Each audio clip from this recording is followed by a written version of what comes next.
जय हिंद दोस्तों, आपका मेरे चैनल पर एक बार फिर से स्वागत है। आज का टॉपिक है पैरेलल कॉम्बिनेशन ऑफ रेजिस्टेंसेस। इसके पहले हमने देखा था सीरीज कॉम्बिनेशन ऑफ रेजिस्टेंसेस। इसके पहले वाले वीडियो में आप जाकर देख सकते हैं, डिस्क्रिप्शन में लिंक डाल दूंगा। और अभी क्या है, अभी टॉपिक है पैरेलल कॉम्बिनेशन ऑफ रेजिस्टेंसेस। तो चलिए इसको देखते हैं कैसे प्रूफ करना है। ठीक है, देखिए कैसे प्रूफ होगा पैरेलल कॉम्बिनेशन ऑफ रेजिस्टेंसेस। इसके पहले वाले वीडियो में मैंने बताया था series combination of resistances. 3 register को मैंने सीरीज में कंबाइन किया था और उसको प्रूफ किया गया था। क्या प्रूफ किया था एक बार देख लीजिए। R1 plus R2 plus R3 R equivalent equal to R1 plus R2 plus R3। ये सीरीज कॉम्बिनेशन में जब रेजिस्टेंसेस होंगे तो ऐसा होता है, तो ऐसा आता है। ठीक है, तो ये मैंने प्रूफ कर दिया है इसके पहले, तो उस वीडियो को आप जाकर देख लीजिएगा। आज देखेंगे पैरेलल कॉम्बिनेशन ऑफ रेजिस्टेंसेस। यदि रेजिस्टेंस को पैरेलली कंबाइन किया जाए तो इक्विवेलेंट रेजिस्टेंस क्या होगा, या फिर आर इफेक्टिव क्या होगा, रेजिस्टेंस इफेक्टिव रेजिस्टेंस कितना होगा। पहले डायग्राम बनाते हैं। डायग्राम देखिए, 3 रेजिस्टेंसेस को हम पैरेलली कनेक्ट कर देंगे इस तरह।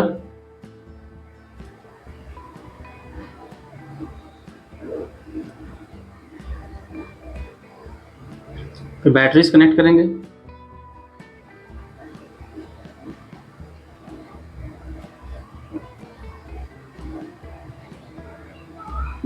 ध्यान रखिएगा, जब भी कभी बैटरी या फिर सेल हम बनाते हैं, ड्रा करते हैं उसका सिंबल, तो हमेशा जो बड़ा वाला लाइन होता है वो प्लस को शो करता है, प्लस को इंडिकेट करता है, और छोटा वाला लाइन माइनस को। ठीक है, तो बैटरी है, ये बैटरी है। Combination of cell is known as battery. तो 2 सेल है तो उसको बैटरी बोलेंगे। और यहाँ पर ये बैटरी मान लीजिए V वोल्ट का है। बैटरी का वोल्टेज कितना है, V है। ये रेजिस्टेंस R1, इस रेजिस्टेंस को R2 कहेंगे और इस रेजिस्टेंस को R3। ये हम लेट कर लेंगे कि 3 रेजिस्टेंसेस हैं R1, R2 एंड R3 जो कि parallelly connected. Current I let कर लेंगे कि करंट कितना फ्लो हो रहा है, I फ्लो हो रहा है। I करंट यहाँ जाएगा और I करंट यहाँ जाएगा। इसके बाद देखिए क्या होगा कि करंट I करंट यहाँ से जा रहा है, अब 3 पार्ट में डिवाइड हो जाएगा। 3 पार्ट में, 3 रजिस्टर हमने कनेक्ट किया है तो 3 पार्ट में डिवाइड हो जाएगा।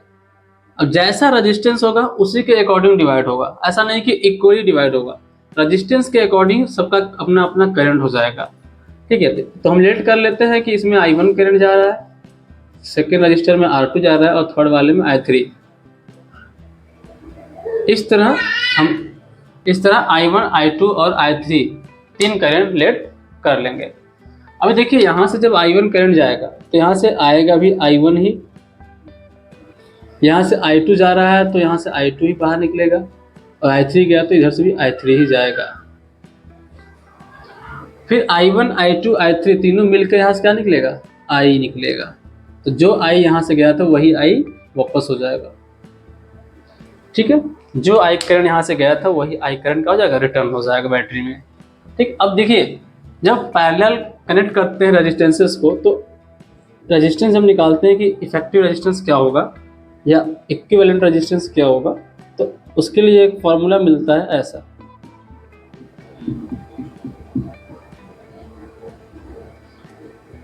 मतलब इस तरह आप R इक्विवेलेंट निकाल सकते हैं। सर्किट का टोटल रेजिस्टेंस आप निकाल सकते हैं यदि 3 register R1, R2, R3 parallelly connected है। तो 1/R equivalent equal to 1/R1 plus 1/R2 plus 1/R3। अब इसको कैसे डिराइव करना है वो हम देखेंगे। इसको प्रूव कैसे किया जाता है हम यहाँ पर जानेंगे। ओम्स लॉ क्या है, V equal to IR। Ohm's law क्या होता है, V equal to IR। Electric potential current के डायरेक्टली प्रोपोर्शनल होता है। ठीक है, यहाँ पर V इलेक्ट्रिक पोटेंशियल है, I करंट है और R क्या है, R रेजिस्टेंस है जो कि कांस्टेंट होता है। ठीक है, तो ये फॉर्मूला यहाँ पर यूज करेंगे इसको प्रूफ करने के लिए। तो देखिए करंट यहाँ पर I1, I2, I3 है, तो यहाँ से करंट ही निकालेंगे I1, I2, I3 करके। और एक चीज़ ध्यान दीजिएगा कि जो इसका इलेक्ट्रिक पोटेंशियल है, जैसे कि अभी हमने करंट के बारे में तो बात कर लिया, I1, I2, I3 हो जाएगा। सभी रेजिस्टेंसेस का जो करंट है वो क्या होगा, सबका अपना अपना होगा, अलग अलग होगा। लेकिन जो इलेक्ट्रिक पोटेंशियल है वो तीनों का सेम होगा। जो बैटरी का है इलेक्ट्रिक पोटेंशियल उतना ही वोल्टेज क्या होगा इस तीनों रेजिस्टेंसेस का होगा। V इसका भी हो जाएगा, V इसका भी हो जाएगा और V इसका भी हो जाएगा। तीनों का रेजिस्टेंस सेम होगा, सॉरी तीनों का इलेक्ट्रिक पोटेंशियल सेम होगा। तो यहाँ से आप I निकालेंगे तो I इक्वल टू क्या हो जाएगा V अपन R हो जाएगा। ठीक है, तो ये पहला इक्वेशन मान लेंगे, हम लेट कर लेंगे। फिर उसके बाद I1 निकालेंगे।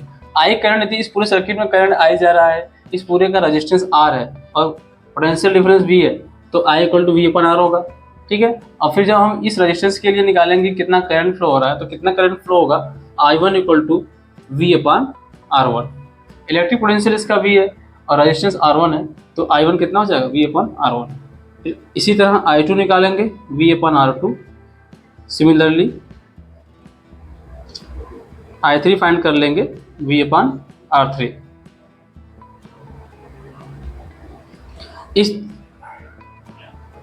इस तरह क्या करेंगे कि I1, I2 और I3 करंट तीनों निकाल लेंगे। अभी देखिए यही I जो है, ये I क्या होगा, तीनों का सम के इक्वल होगा। जैसे I इक्वल टू क्या हो जाएगा I1 plus I2 plus I3। यहाँ पर आप देख रहे होंगे कि I ही करंट, जो I करंट है यही तीन पार्ट में डिवाइड हो गया है I1, I2, I3 में। मतलब इन तीनों का सम करेंगे तो I मिलेगा। तो I इक्वल टू क्या हो जाएगा I1 plus I2 plus I3। अब वैल्यू रखिए, I1 की वैल्यू क्या है V अपन R1, I2 की वैल्यू V अपन R2, I3 की वैल्यू V अपन R3। अब इसको ऐड कर दीजिए, sorry I equal to V upon R जो आया वो उसको यहाँ पे यूज करेंगे, लिख देंगे फ्रॉम इक्वेशन फर्स्ट और इसको ऐसे लेट कर लेंगे 2 and second. We have this V upon R। ठीक है, V upon R, V common लेंगे तो क्या हो जाएगा 1 अपन R1 प्लस 1 अपन R2 प्लस 1 अपन R3। अब V से V कैंसिल हो जाएगा तो क्या बचेगा 1 by R equal to 1 by R1, 1 by R2, 1 by R3, जो कि यही है। ठीक है, यही ना प्रूफ करना था हमको। क्या आ जाएगा यहाँ से, इसको सॉल्व करेंगे तो 1 by R equal to 1 by R1 plus 1 by R2 plus 1 by R3, यही प्रूफ करना था, यहाँ पर यही है। ठीक है, तो इस तरह आप क्या करेंगे कि इफेक्टिव रेजिस्टेंस निकाल लेंगे यदि तीन रेजिस्टेंस को पैरेलली कनेक्ट करना है।